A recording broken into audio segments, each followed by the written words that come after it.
देखिए इसमें जो है ये बहुत दुर्भाग्यपूर्ण घटना है। मैंने कल भी इस विषय में मीडिया से बहुत स्पष्ट रूप से कहा था। हमारे जो पैतृक गांव में है उसमें लगभग 40 साल से इस तरह का ये कार्यक्रम हो रहा है और ये जो तिथि है इन्हीं तिथियों में ये कार्यक्रम होता है। लोगों को जानकारी है और पूरे हमारे क्षेत्र के हजारों लोग इस कार्यक्रम में प्रतिवर्ष शामिल होते हैं। उसी कार्यक्रम के सिलसिले में मैं भी अपने गांव जा रहा था और हमारे साथ में उस कार्यक्रम के मुख्य अतिथि हम आदरणीय उप मुख्यमंत्री केशव प्रसाद जी भी जा रहे थे।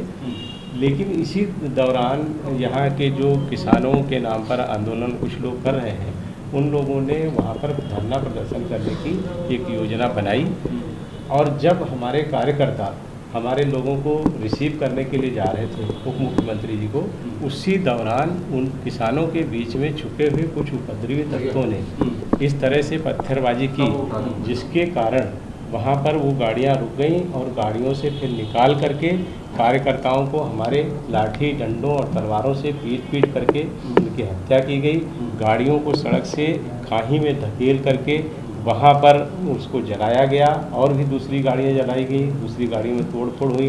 क्योंकि मैं वहाँ पर था नहीं तो पूरी घटना किस तरह से हुई ये नहीं, लेकिन हमारे कार्यकर्ताओं की हत्या हुई है और जो वहाँ से जानकारियाँ मिल रही उनके आधार पर मैंने देखा है। और जो वीडियो में स्पष्ट है कि कुछ लोग ऐसे मार रहे हैं, गाड़ियों को जला रहे हैं और उसके साथ साथ कुछ लोग ऐसे जिनकी हत्या हो गई है उनको पीट कर ये भी कह रहे हैं कि तुम मंत्री जी का नाम लो, ये कहो कि उन्होंने कुचलने के लिए कहा।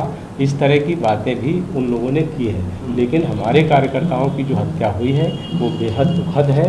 उसके लिए मैं प्रशासन से यही कहूँगा और साथ ही साथ जो मेरे बेटे के ऊपर एक आरोप उन्होंने लगाने का प्रयास किया है, ये कार्यक्रम हमेशा चलता है और वो उस कार्यक्रम का अध्यक्ष है। 11 बजे से लगातार उस कार्यक्रम में थे और हजारों की भीड़ के बीच में थे।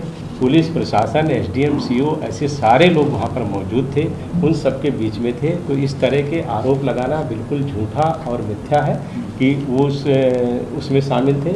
अगर वो होते, जिस तरह की घटना इन लोगों ने की है, जिस तरह से इन्होंने हत्याएं मानवता रहित होकर के की है, तो मेरे बेटे की भी जान चली जाती। और मुझे लगता है कि इनकी साजिश यही थी।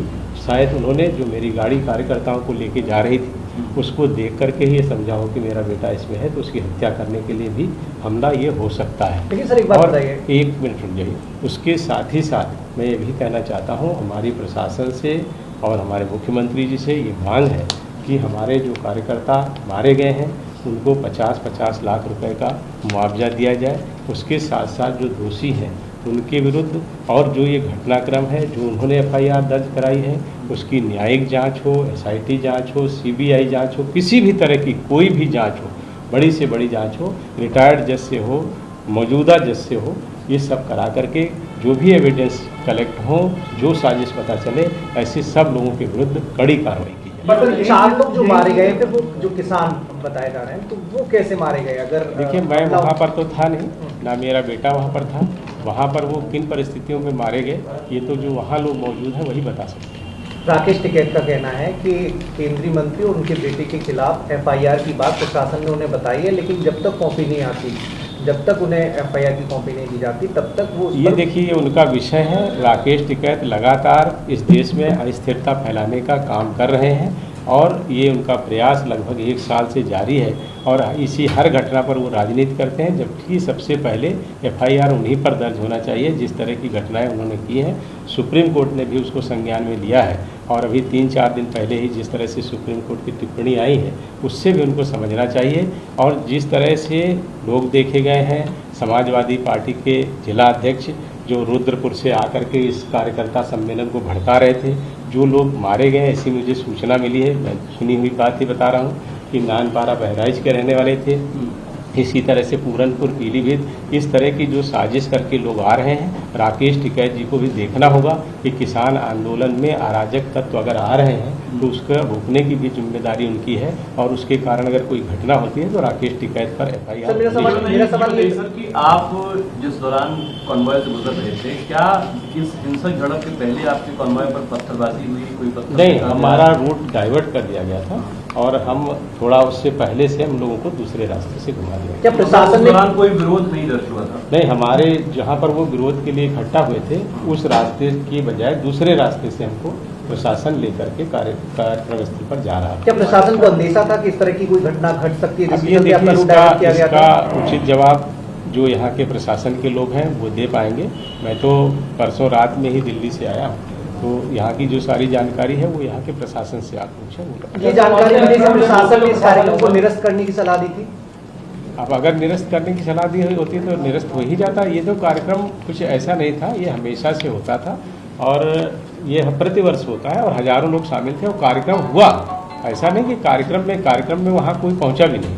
ये जो घटना स्थल है वो कार्यक्रम से लगभग 4 किलोमीटर दूर है और कार्यक्रम 11 बजे शुरू हुआ था और जब ये घटना दुखद घटना हो गई है तो उसको बाइंड अप हम लोगों ने करके समाप्त कराया। तब तक वो कार्यक्रम चल रहा था। सचिव जी, आप गृह मंत्री भी हैं, तो क्या आपके और आपके बेटे के खिलाफ कोई FIR दर्ज की गई है? पुलिस ने कोई पूछताछ घटना के बारे में? मुझे ऐसी कोई जानकारी नहीं है और इस FIR का कोई औचित्य नहीं है।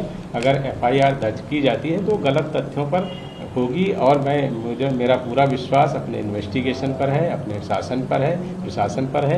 जब एविडेंस कलेक्ट होंगे अपने आप स्थिति साफ होगी। मुख्यमंत्री से आपकी बातचीत जो हुई है उसमें उन्होंने क्या कहा है? मुख्यमंत्री जी से अभी हमारी बात नहीं हुई है। अभी हमने अपने कार्यकर्ताओं से अभी रात में हम लोग उनका PM वगैरह ऐसे सब करके उनकी बॉडी वगैरह को उनके घर भेजने के काम में व्यस्त है। अभी मैं यहाँ आया हूँ, अब बात करूँगा।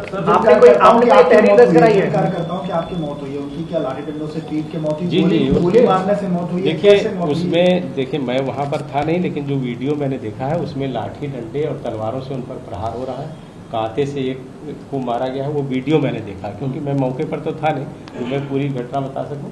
लेकिन वहाँ पर इस तरह से कार्यकर्ताओं को मारा गया है उसके वीडियो हैं और वो सारे वीडियो में खून से लहूलुहान है। लगातार वो लाठियाँ इतनी दर्दनाक ढंग से मार रहे हैं कि अगर आप ही देखेंगे तो आपको लगेगा कि किस तरह से उनकी बुरी तरह से हत्या की गई है।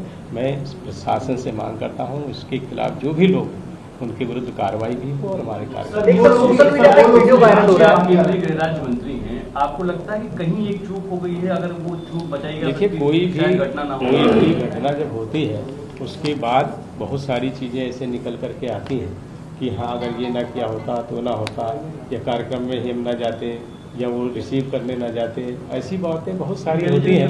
लेकिन अब ये घटना हो गई है जो दुखद है और उसके खिलाफ जो लोग हैं उनकी कार्रवाई। एक वीडियो वायरल हो रहा है सोशल मीडिया पे जिसमें आपके बेटे पिस्टल को हाथ में लेकर जाते हुए दिख रहे हैं। वो किसान संगठनों का कहना है कि उसी दिन सुबह कार्यक्रम का वीडियो है। ऐसा है, देखिए कार्यक्रम स्थल पर कोई न किसान था ना वहाँ पर लोग थे और अगर वो रिवाल्वर लिए होंगे तो उनका लाइसेंसी रिवाल्वर है और वो अपनी सुरक्षा के लिए सबको रखने का अधिकार होता है। मैंने हालांकि वो वीडियो नहीं देखा है, लेकिन अगर वो लिए होंगे तो कोई अवैध रिवाल्वर थोड़े ना लिए हैं। अच्छा एक चीज़ और सर, क्या आपकी ओर से कोई तहरीर दी गई है? आपकी पार्टी की? जी, हमारे कार्यकर्ता बने, हमने तहरीर दे दी है और FIR दर्ज कराने के लिए हम लोग उसमें कह रहे हैं। अभी देखिए उसमें चूँकि हम लोगों के पास वीडियो ही है, उसमें हम लोग बहुत लोगों को पहचानते नहीं हैं। अभी कुछ लोगों के नाम आए हैं जिसमें रुद्रपुर के समाजवादी पार्टी के जिलाध्यक्ष का भी नाम आया है कि एक फ़ोटो उनका था। कुछ लोग ऐसी खालिस्तान फोर्स का T-शर्ट पहने हुए लोग हैं, ऐसे सब फोटोएं वगैरह वायरल हो रही हैं। उसमें से अब लोगों को चिन्हित किया जाएगा। मैं किसी को जानता तो हूँ। रुद्रपुर से सर आपने कहा समाजवादी पार्टी के जिला अध्यक्ष की फोटो सामने आई है। हाँ। ये क्या उस प्रदर्शन में शामिल? ये मुझे सुनने को मिला है। अच्छा। मैंने तो देखो मैं वहाँ नहीं था ना, मैं वहाँ था ना मेरा बेटा था, तो इसलिए मुझे ये सब एकदम जानकारी नहीं। लेकिन जो मैं फोटो में देख रहा हूँ या लोग जो मुझे बता रहे हैं उसके आधार पर मैं आपको सूचनाएं दे रहा हूँ। तो गृह मंत्रालय से कोई फीडबैक लिया गया हो, इस मामले का कोई इनपुट लिया गया हो? नहीं, गृह मंत्रालय अब यहाँ पे प्रदेश शासन को करना है। प्रदेश सरकार अपने स्तर से सब चीज़ें कर रही है, कार्रवाई हो रही है, जांच हो रही है और SP लॉ एंड ऑर्डर ऐसे सारे लोग आ गए हैं, IG आए थे, कमिश्नर आए थे, तो सब कार्रवाई हो रही है। आपसे आपके बेटे से कोई पूछताछ अभी तक नहीं हुई है? नहीं, हमसे क्यों होगी? जब हम मौके पर ही नहीं थे तो हमसे क्यों पूछताछ होगी? और देखिए इसमें लगातार राजनीति ही है, राजनीति ही हो रही है। और जिस तरह से हम अपना यहाँ पर किसानों के जो हमने जैसे जो वीडियो की बात कर रहे थे वो किसान सम्मेलन का ही वीडियो है। उसके बाद संपूर्ण नगर में भी हमने किसान गोष्ठी की, जो इस तरह से किसानों के कार्यक्रम हो रहे थे। चूँकि मैं ये जानता हूँ कि केवल जो राकेश टिकैत के साथ आंदोलन कर रहे हैं वही किसान नहीं है, हम भी किसान हैं और 99% किसान कृषि कानूनों के पक्ष में, वो 1% से भी कम का प्रतिनिधित्व कर रहे हैं, लेकिन अराजकता फैला रहे हैं। तो मैं ये गोष्ठियाँ कर रहा था, तो उससे भी उनको हो सकता है कि ऐसी चिढ़ लग रही हो कि उनका आंदोलन कमज़ोर हो रहा है और उन्होंने इस तरह की घटना करके फंसाने का प्रयास किया।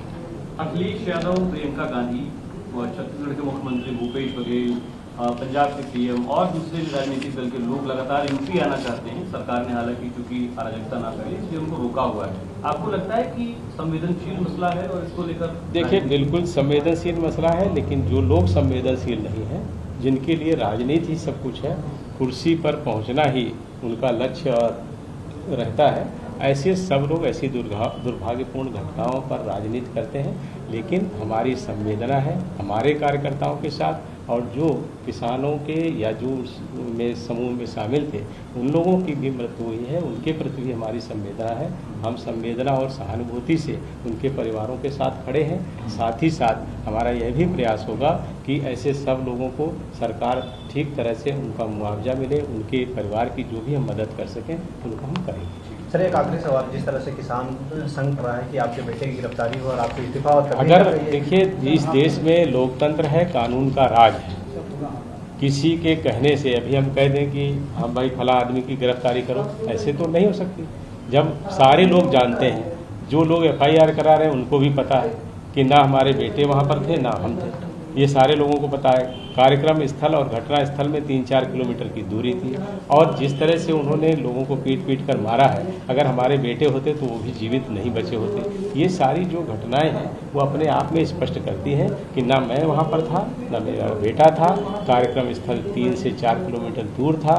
कार्यक्रम पूरी तरह से 11 बजे से चल रहा था। वहाँ पर कोई किसान नहीं गया, ना वहाँ पर कोई प्रदर्शन हुआ। शांतिपूर्ण ढंग से हजारों लोगों के बीच में वो कार्यक्रम हुआ, जिसमें हमारे बेटे की लगातार मौजूदगी वहाँ पर रही है, जिसका गवाह पुलिस और प्रशासन, मीडिया के लोग भी हैं। सर, FIR जो किसान मोर्चे ने कराया है उसमें आपके बेटे को नामजद किया गया और साजिशकर्ता के तौर पे आपका नाम जोड़ा गया है, तो अगर पुलिस बुलाती है तो आपके बेटे वहाँ जाएंगे पूछताछ? देखिए, हम हर जगह पूछताछ के लिए तैयार हैं। हमको कानून पर विश्वास है और एविडेंस कलेक्ट करने में जो भी वो सहयोग चाहेंगे, वीडियो, फोटोग्राफ, वो सब भी हम उपलब्ध कराएंगे। और पूरी तरह से ये साफ है कि ना हम थे, ना हमारा बेटा था, ना हमारी कोई साजिश है। साजिश अगर किसी की थी तो उन लोगों की थी जो इस देश में अस्थिरता फैलाना चाहते हैं, जिन्होंने हमला किया है और हमारे कार्यकर्ताओं की हत्या। ताजा खबरें सबसे पहले देखने के लिए SSS न्यूज को सब्सक्राइब करें और पास में दिख रहे बेल आइकन पर ऑल का ऑप्शन सेलेक्ट करें, ताकि हमारी वीडियो के नोटिफिकेशन आपके पास में सबसे पहले आए।